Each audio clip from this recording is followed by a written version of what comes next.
3000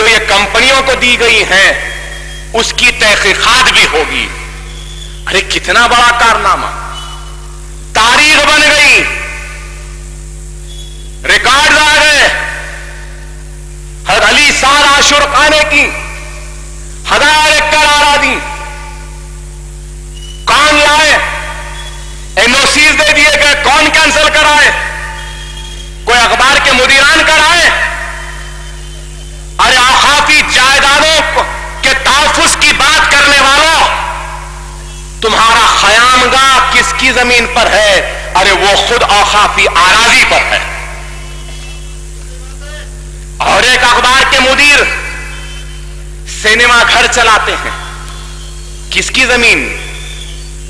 ارسطو اوقافی زمین, ارسطو فاؤنڈیشن کی زمین, ایجوکیشن کے پرپس کے لیے دی گئی. ارے آپ بتائیے, بیگم پیٹ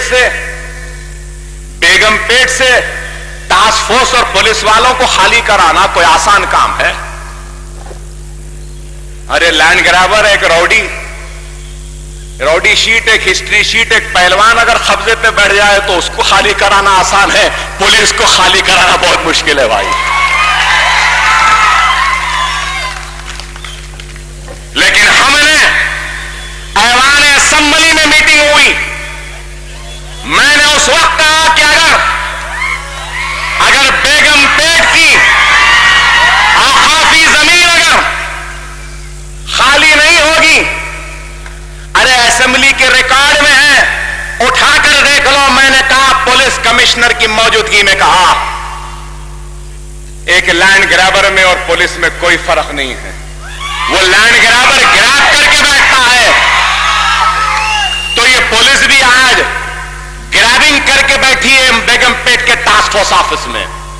پولیس والوں نے کہا اکبر صاحب آپ کا لہجہ کیا ہے؟ میں نے کہا لہجہ نہیں, ایسی ہے میرا, حقیقت ہے. کیا تم لوگ قبضہ کر کے قابض بن کے کیا اوقافی زمین پہ نہیں بیٹھے ہو؟ اگر پولیس ہی قبضہ کرے گی تو ہم انصاف کے لیے کہاں جائیں گے؟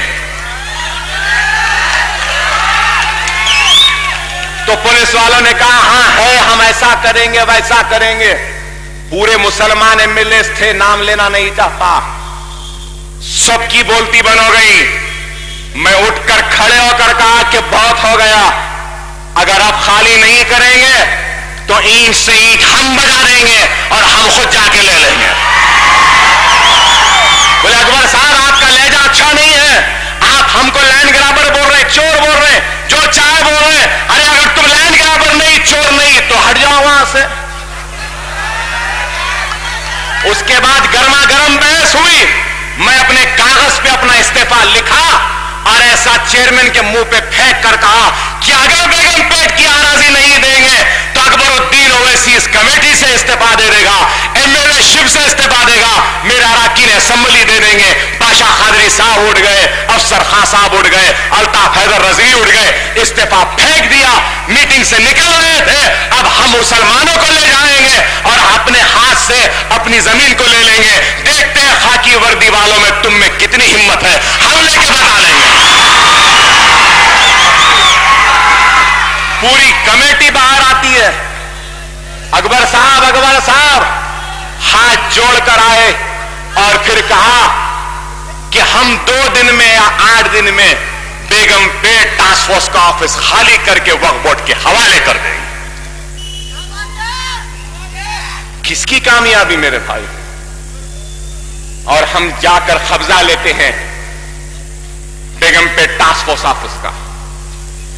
بڑا کمرشل بلڈنگ بنے گی انشاءاللہ. اس بلڈنگ پر صرف کرایہ آئے گا تو مجھے امید ہے کہ کم از کم ایک 50 لاکھ ماہانہ کا کرایہ آئے گا ضرور.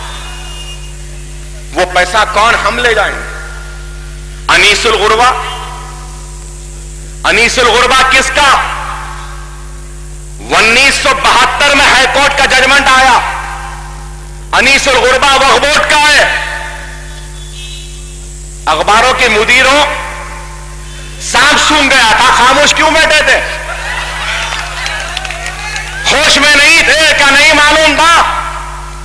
ارے مجلس اٹھائی, اسمبلی میں گڑبڑ کی,